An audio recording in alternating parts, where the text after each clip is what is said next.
ShinRobjira. Today we're going to be talking about the Bandai DX Gut Select Falcon. This little bird over here comes to us from the Ultraman Trigger series, and my god, did this thing have one of the coolest debuts in a series ever. Not only is the pilot just absolutely adorable, but the functionality of this war-torn canary over here is just really cool. And upon getting this thing out of the box and messing about with it for the first time, I couldn't put it down.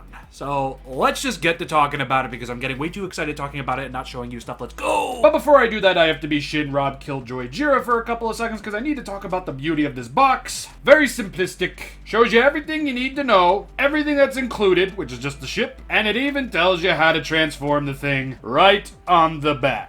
And yes, it is that simple. Like, I just love this little promo shot over here. Falcon's punching this guy in the ditties over here, and Trigger and Camilla over here just standing like, oh yeah, how about the cookies? But anyway, box BIRB. This lovely little thing is weighty, not too heavy, not too light. It stays together rather nicely, despite this unseemly seam/gap that's over here, which you really can't do anything about. I was watching Ultrazilla's review on this and I thought maybe it's just his copy. No, it looks like it's going to be like that with all the copies. It is a little bit on the upsetting side, but considering what this thing transforms into and how it transforms into it, I really don't mind, and all things considered, I really don't keep it in this form all too often. I am just starting out the video in its vehicle mode. But just look at all the glorious details here. The panels, yeah, I do wish these were panel lined, but this was like 16 bucks. Maybe 12, I don't even remember. And for the most part, all the colors and everything are extremely show accurate. Here's a picture. And I just love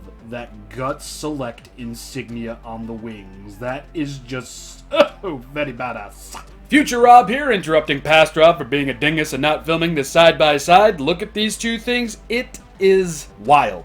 Not even uncanny, because I imagine they just used the hero mold that they used to make this thing and just put it in the show. No screws, less gaps, all that good stuff. It's just eerie, because it looks like I just reached through the screen, grabbed it out of the show, and now it's here in my hands just a little bit less weathered. You know what I'm saying? Like, seriously, just look at that.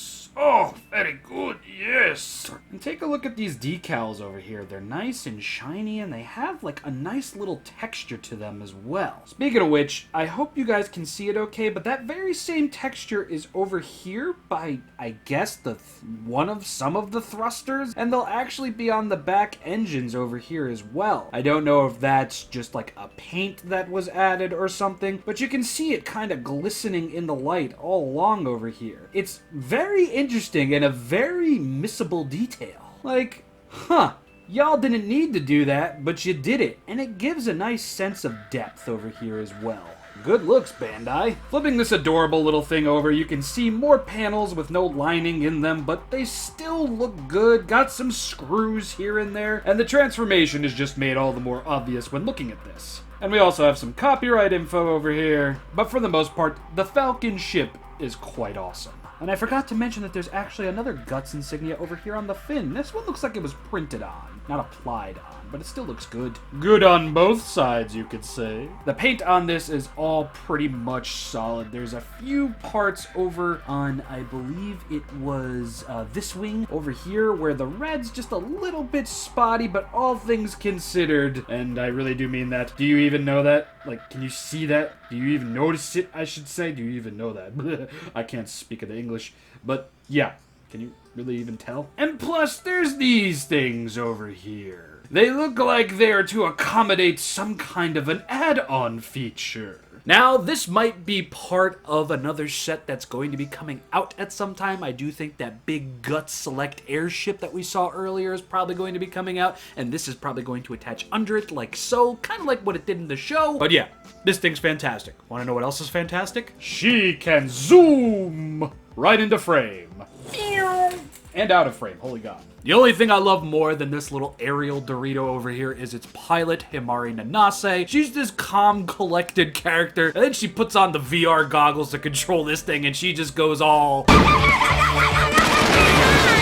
Yeah, that. Gave me a really good laugh, and it's always nice to see that kind of a character in a show like this. It's hilarious, it's adorable, it's wholesome. I enjoy it. But anyway, let's get the Transformer in this thing. I promise you, this is the most simplest thing. You're going to turn this thing over, going to put the landing gear down until it clicks. You're going to pull the arms out like so. You're gonna fold these things up from another angle. Just do that. Nothing you need to untab. And then you can turn this portion either this way or that way. It doesn't matter which. All the way around like so. And then you're going to fold the head down like so. And then the arms like so. And now you have the Walker version. The Walker Texas Falcon.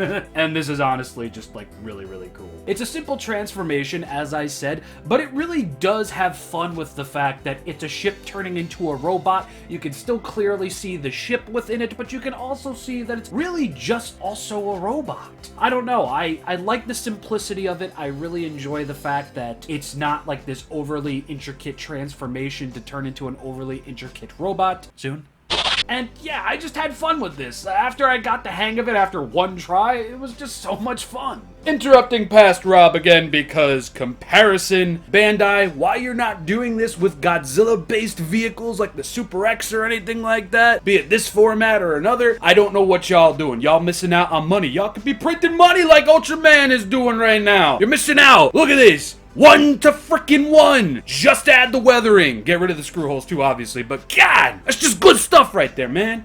Ah. Now, the transformation really doesn't bring forth too many hidden details that were in the ship form. I mean, other than the fact that you got some Gatling guns over here on the arms. There is some sort of detail on the bicep and shoulder blades of the arms over here, which is very, very nice. The head slash cockpit is mostly the same. Again, we've got all the panel lines over here that are not fully lined out. We've got pretty much everything that we've seen already. It's just now this thing has articulation. Now, you could pose the head like so in any which way. There is a nice little ratchet joint in there to kind of hold it in place no matter what. You can even have it pointing down the entire way like this. I prefer to keep it like that because it looks like a little bird. And now when it comes to articulation, it's mostly just the arms. They can go all the way back, all the way down. Get a nice little bend here at the elbow. And as per usual, you're going to get that on both sides. It's really just that simple. I mean, I guess you could call this articulation.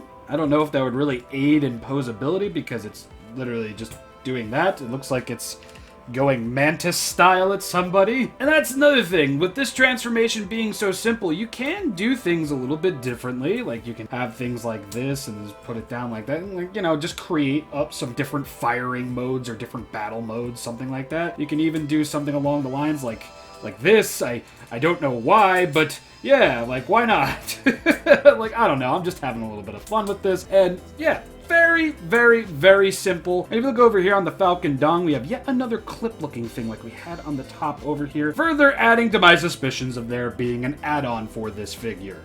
Set. Vehicle. There we go. One thing I just wanted to point out were the joints for the arms. I love that. I love that they move like that. They're like little, they're like little Mario hops. Hop, hop, hop. I'm easily amused by stuff like this. I find that kind of adorable. And it does lock in pretty well. Like, the arms are only going to move if you push them. Like, okay, they moved a little bit there, but you get what I'm trying to say, right? Nice and sturdy. Now, I know I kind of forgot to do this earlier, so I'm kind of going to do it all in like one stretch. For paint, I am going to give this thing a solid start. It's great looking paint, great looking applications. It stays on. It doesn't feel like something that's going to scrape off unless you're vigorously trying to. The detail is way better than I was expecting for something like this. Honestly, I really wasn't expecting too much. And when it comes to the gimmick plus, I guess you could say, articulation, I'd give this a full star as well. It's a very easy to learn transformation. It's satisfying when you do it, and you know, it does add into some articulated bits over here that could add a little bit more personality to this. And I'm not saying that stop motion animators are going to be having a field day with this, but it does give you the options. Now, before we get into the size comparison process, I actually just wanted to show you the transformation process from robot to ship. It's essentially just the same thing, you know, just in reverse. You gotta do everything that you did prior, just, you know, in reverse, like I just said. I'm repeating myself. That's literally it. It's a very, very simple process. It's nice, and I mean, roll. You roll right through it. Wow, what a terrible joke.